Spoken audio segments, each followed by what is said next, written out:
बच्चों, let's read this given question. So the given question says that the path of ray of light coming from air passing through a rectangular glass slab traced by 4 students are shown in the figure A, B, C and D. Which of them is correct?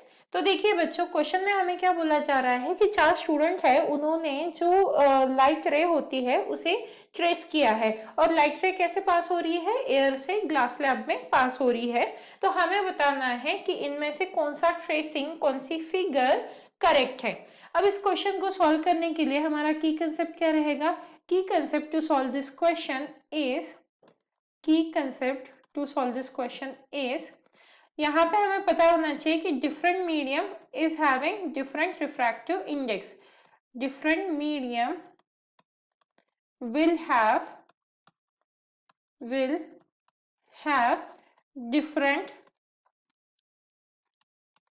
different refractive index. अब देखिए ये की concept हमने क्यों लिया है, क्योंकि medium का रिफ्रैक्टिव इंडेक्स अलग अलग होता है। जैसे यहाँ पे लाइट रे एयर से पास हो रही है ग्लास स्लैब में, फिर ग्लास स्लैब से फिर से पास हो रही है एयर में, तो क्या है जब मीडियम चेंज हो रहा है, जैसे air is a medium, glass slab is a medium, तो हर मीडियम का अपना एक रिफ्रैक्टिव इंडेक्स होता है। अब अगर रिफ्रैक्टिव इंडेक्स ज्यादा हो तो स्पीड ऑफ लाइट क्या हो जाती है, डिक्रीज हो जाती है। मतलब यहाँ पे हम क्या कह सकते हैं कि लाइट रे, इफ लाइट रे passes from rare medium to denser medium, rare to denser, if the light ray passes from rare to denser medium, then it bends towards the normal। अब यहाँ पे ऐसा क्यों हो रहा है, क्योंकि देखो डेंसर मीडियम का रिफ्रैक्टिव इंडेक्स होता है ज्यादा और इसीलिए वहां पे जो लाइट की स्पीड होती है वो कम हो जाती है और एज अ रिजल्ट हमें क्या देखने के लिए मिलता है कि वो जो लाइट रे है वो नॉर्मल के तरफ बेंड हो गई है। तो इसीलिए यहाँ पे आता है bend towards normal.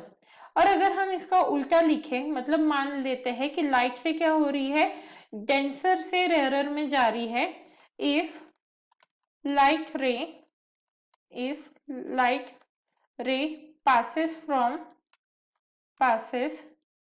from denser to rarer medium, तो यहाँ पे क्या होगा, क्योंकि वो रेयर मीडियम में जा रही है तो उसकी स्पीड बढ़ जाएगी, तो वो क्या हो जाएगी, then it bends away from normal, bends away from normal.